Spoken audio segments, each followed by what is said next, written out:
السلام علیکم ورحمۃ اللہ وبرکاتہ۔ عزیز طلبہ، ہم نے اس سے پہلے کے آن لائن لیکچر میں جماعت 8ویں سبق نمبر 1 مقامی وقت اور معیاری وقت کا مطالعہ کیا۔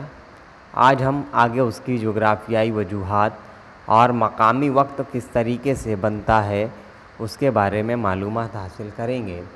جیسے صبح اور شام کو جب ہم دیکھتے ہیں کسی بھی چیز کا سایہ، ہم چلتے ہیں، ہم روڈ پر چلتے ہیں اور دوسری درخت وغیرہ ہیں، الیکٹرک پولس وغیرہ ہیں، اس کے سائے میں ہم کو بہت فرق نظر آتا ہے۔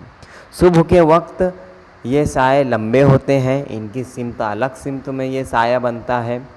دوپہر کے وقت یہ سائے چھوٹے ہو جاتے ہیں اور شام کے وقت ان کی سمت بدل کر کے یہ سائے لمبے ہو جاتے ہیں۔ تو یہ کس طریقے سے بنتے ہیں اس کے بارے میں ہم پڑھیں گے۔ جیسے سورج طلوع ہوتا ہے تو وہ مشرق سے طلوع ہوتا ہے تو سایہ مغرب کی طرف بنتا ہے۔ وہ جب ہمارے سر پر سورج آتا ہے دوپہر کے وقت تو سایہ چھوٹا ہو جاتا ہے۔ اسی کے بعد جب مغرب کی جانب سورج شام کے وقت غروب ہونے لگتا ہے تو سائے میں تبدیلی آتی ہے۔ اس کے بعد ہم دیکھیں گے محوری گردش اور سورج کے تناظر میں مقامی وقت۔ طلوع آفتاب کے بعد سورج جیسے جیسے آسمان میں اوپر سرکتا ہے ہمارا سایہ چھوٹا ہوتا جاتا ہے۔ دوپہر کے وقت عموماً ہمارے سائے کی لمبائی بہت کم ہوتی ہے۔ دوپہر کے بعد سورج مغرب افق کی جانب سرکنے کی وجہ سے شام ہونے تک کے ہمارا سایہ پھر طویل ہوتا جاتا ہے۔ روئے زمین پر دوپہر کا وقت ایک ہی طول البلد پر یعنی دائرہ قطب شمالی دائرہ قطب جنوبی تک ہر جگہ ایک جیسا ہوتا ہے۔ کسی مقام کے حوالے سے آسمان میں سورج کے مقام کے ذریعے طے کر لیا گیا وقت اس مقام کا مقامی وقت کہلاتا ہے۔ مقامی وقت دیکھیں گے، کسی مقام کے حوالے سے آسمان میں سورج کے مقام کے ذریعے طے کر لیا گیا وقت اس مقام کا مقامی وقت کہلاتا ہے۔ قطبی دائرے سے لے کر کے قطب کے علاقے میں البتہ موسم کے لحاظ سے پورا یوم 24 گھنٹے سے بھی زیادہ کا ہو سکتا ہے۔ اسی لیے ان علاقوں میں طلوع آفتاب دوپہر، غروب آفتاب نیز آدھی رات کے اوقات کو سمجھ لینا ضروری ہوتا ہے۔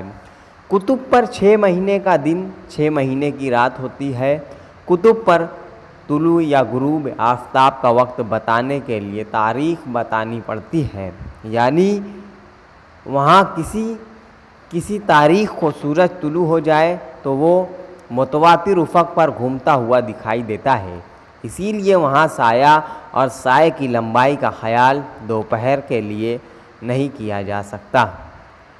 جو اس میں غور کرنے والی بات یہ ہے، دیکھیں گے عزیز طلبہ کہ قطب ایک یوم اعتدال یوم استوا کو سورج طلوع ہوتا ہے تو اگلے یوم اعتدال کو سورج غروب ہوتا ہے۔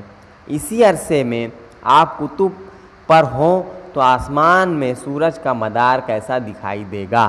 اس دن آسمان میں سورج زیادہ سے زیادہ اونچائی پر ہوگا۔ مختلف طول البلد پر طلوع آفتاب دوپہر اور غروب آفتاب کے اوقات مختلف ہوتے ہیں۔ ممبئی میں جب دوپہر کا وقت ہوگا اسی وقت کولکتہ میں یہ حالت نہیں ہوگی۔ کولکتہ ممبئی کے مشرق جانب کے طول البلد پر واقع ہونے کی وجہ سے وہاں دوپہر کا وقت پہلے ہی ہو چکا ہوگا۔ روئے زمین پر کسی مقام کا مقامی وقت دوپہر کے حوالے سے طے کیا جاتا ہے، اسی لیے کسی ایک طول البلد پر مقامی وقت ایک جیسا ہوتا ہے۔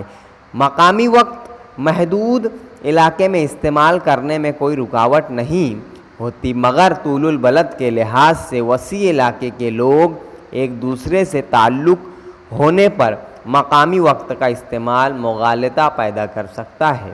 اسی لیے ایسی صورت میں مقامی وقت کا استعمال مفید نہیں ہے۔